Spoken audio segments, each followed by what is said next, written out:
Yeah. Now don't shake it. See, don't. I know. Yeah. No move and no ginger. No. I have to tell you anything about doing this. You're okay Yep. at this. That's me.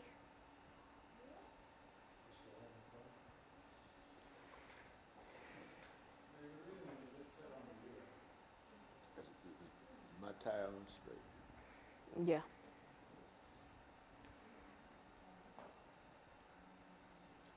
You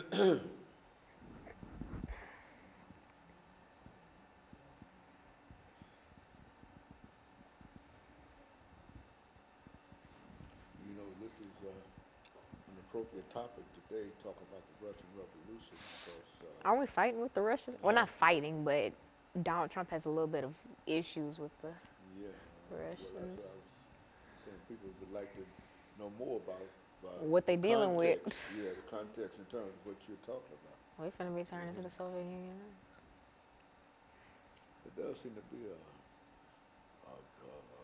But did you know that the Soviet Union was created, like the big professed idea was everybody gets equal rights and like everybody's just equal. Nobody's like different. Everybody has equal opportunities and equal rights and equal property and stuff.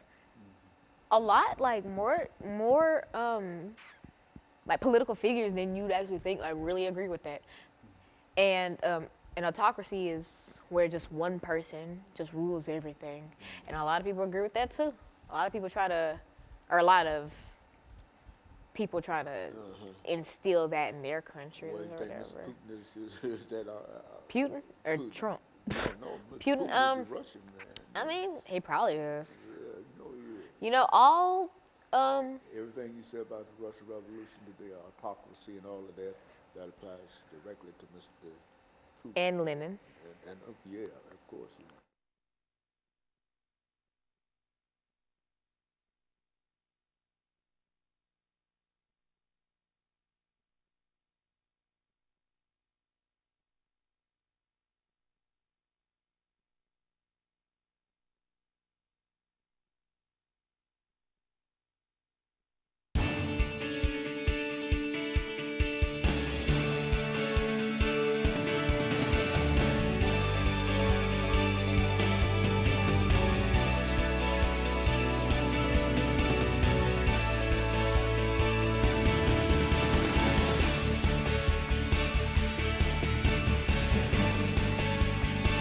Thank you and welcome to the show today.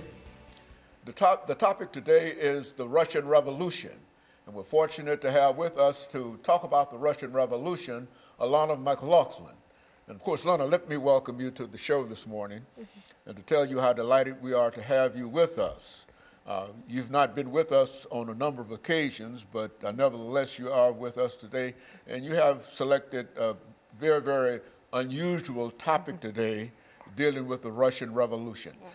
Before we get started in the topic, Alana, let's see if we can have you to give us some information about your background, your education, and some of the things that were important in terms of bringing you to us this morning.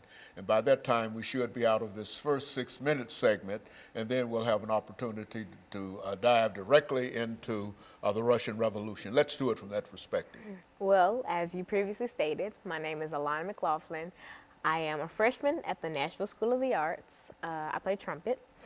And what really brought me here was my love for history and talking about topics that a lot of people don't know about. Like the Russian Revolution, people know of it, but people don't really know about it. Mm-hmm.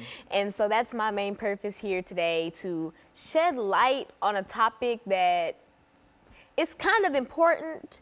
And, well, all historical events are important because they tie into our modern daily life in some way, shape, or form. But about me, I'm Alana McLaughlin. I am very involved in sports. Like I said, I play trumpet. I am in marching band. I cheerlead, etc. Just things like that. And that's about it. But school comes before everything. And I'm really more of an academic-based person. So that's very good. So let's look at the so-called Russian Revolution, Lana, and give us sort of an overview in terms of the kind of information that you're going to give us this morning dealing with this very, very important historical event? Well, the overview of the Russian Revolution is really just the big name for two sets of revolutions. And these two revolutions kind of work together to tear down the Tsarist autocracy. And now, if you're not familiar with that, it's a type of democracy or whatever.